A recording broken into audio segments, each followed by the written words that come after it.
Insanity and greatness are next door neighbors, and they borrow each other's sugar. Transformation of human consciousness through meditation is frustrated so long as we think of it in terms of something that I myself can bring about.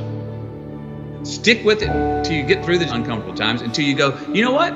I can spend time with myself. I could do this. I could do this forever. Well, then it's okay to go re-engage, but there's great value in not doing that until you go, I'm good with me and me for right now. I want to show people that there is a way out, that there is a way to do more, to get more, to obtain more. But I personally don't want to lose all that I've been able to get. So I need to make sure that I do everything to keep it. I do think that if you sit on the edge of your bed and things aren't going very well for you, and you ask what foolish thing you're doing to make it worse, that you'll get an answer right now. And it won't be the one you want, but it might be the one that if you listen to would set things straight. I mean, that's the bright side of tragedy. So when you come through it, you really will have an appreciation for the moments without tragedy.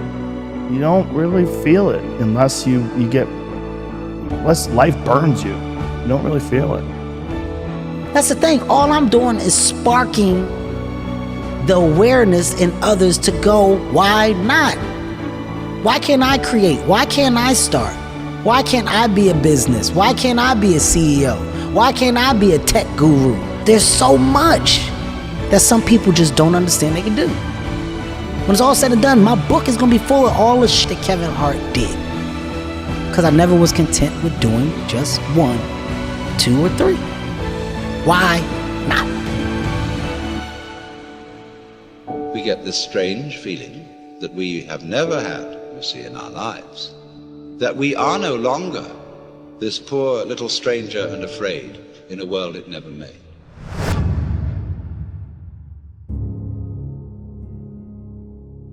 Momentum is a big thing with human beings. It's a big thing for me, at least. If I'm on a good momentum of healthy eating and exercise, I love it. I like waking up sore, pushing further. I like writing down my workouts, what I've done. And I like hitting that gym hard on a daily basis. And I build momentum. And I find that when I do that with writing, whether I do that with performing, whether I do that with anything, it just gets everything going. It just creates energy. Being lazy robs you of energy. Like being sedentary, being uninspired, being bored, it robs you of one of the most precious things you can have in this life, enthusiasm. One of the things that I tell people all the time, because a lot of people have a hard time defining themselves. They define themselves by failure because they failed. But I'm like, you're not your failures, you're you. Okay, your life is a series of lessons you've learned. Now, if you just dwell on the failures, like that's not healthy, it's not smart, and it's not empowering. What you gotta do is look at those failures and go, well, now you know what not to do. But you're not that, you're you. It was hard because so happy to be and have the job I have. At the same time, I was like, don't feel like I'm growing in my work. And my life at that time had become extremely vital, meaning I just had a newborn son with Camilla. Wow, the only thing I ever knew I wanted to be, and now I was. And here's this job that I had held most reverence for in my life, fatherhood, now I was. My emotions, the ceiling and the basement of my emotions, the range was so wide. I was laughing louder, crying harder, getting angrier, showing more joy, having more sadness, all across the board. All emotions were much more extreme than they were or could be in the work. I said, your life's more vital than your work, but can my work challenge the vitality I'm feeling in my life? So the work I wanted to do. There were certain scripts I wanted to do Dallas Buyers Club at that time, other scripts. Nobody's going to touch me with a 10-foot pole in those movies. All the dramatic roles I wanted, they're like, no, not in McConaughey, we won't finance it. Okay, so I can't do what I want to do, so I'm going to stop doing what I've been doing. So I stopped doing rom-coms. I said no, I stopped. Well, for the first 6 months of not doing rom-coms, I wasn't doing anything. Finally, nothing came in. And for 14 more months, nothing came in. I considered other careers. Didn't know if I'd ever work again. But after 20 months of being gone, unbranding as I now call it, being out of sight, not being in your theater or your living room in a rom-com, not seeing me shirtless on the beach, I became a new good idea.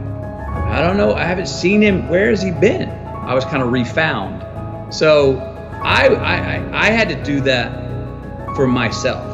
I loved doing the rom-coms, but I was getting the scripts and I felt like I could do the same script tomorrow morning. And I was like, that's fine, but I want something that's gonna make me sweat in my boots. I want some work that's gonna challenge me and make me go, I'm scared of this role for all the right reasons. And I can't wait to go attack it and see how I come up the other side. Why seek the role that's hard? Because it costs me something. Because it costs. It's not really a risk unless you can lose the fight. I feel more alive in them. I have an experience in the making of them. I'm nervous every day I come to work. I feel like when I nail a day and I knock it and I know I did, I feel like, yes. I have a measure at the end of the day of like, you set out to do something, you prepared for it, you had intention, and you did it.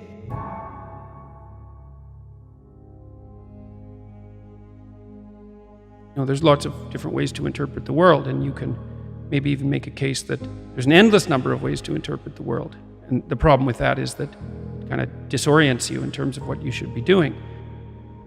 Just because there's a very large number of ways to interpret the world doesn't mean there's a very large number of productive, meaningful, and sustainable ways to interpret the world. The thing that's so interesting about the day is like a page in a book. I had one client who was spending about 45 minutes a night fighting with his young son about when to go to bed. And so, you know, they weren't having a pleasant time of it because it was just a constant battle. And that's common. Like, it's very common for parents of young children to be locked in a battle that occurs day after day. Sometimes it's around eating, sometimes it's toilet training, sometimes it's general behavioral issues, sometimes it's bedtime. It's like, okay, 40 minutes a day. So that's 280 minutes a week. So that's, let's say, 5 hours. It's 20 hours a month. It's 240 hours in a year. That's 6 work weeks. That's a month and a half. You're spending a month and a half of work weeks doing nothing but fighting with your son. Don't fool yourself. Yep. Anything that's every day is a significant percentage of your life. You're awake, let's say, 16 hours. 5 of those hours are basically maintenance. So you got about 11, and then 7 of those are work. So now you're down to 4. And so if you're spending 15 minutes a day doing something painful and stupid, and you do it every day, it's like 10% of your productive life. Because people think backwards. They think, well, I have a vacation coming up and that's really important. It's like, no, it's not. You're only going to do it once. It's not that important. Yeah. How you treat each other at lunchtime, if you eat together every day, that's your life. Yeah. Fix that. Yeah. Get it so that the food's good. Get it so that you're happy with the people that are sitting there. Fix that. It's like, poof, 10% of your life is fixed. The purpose is to align ourselves to really make a change. So you can either be the conversation about making change, or you can be a part of the action to do it. I want to be a part of the action. I don't want to be you or beat you. I want to take this energy and apply it to myself. That's the purpose of seeing. So I come here and I look at how you maneuver. I look at your setup. I not only bow down and congratulate you, I leave and I say, yo, man, I'm inspired, dude.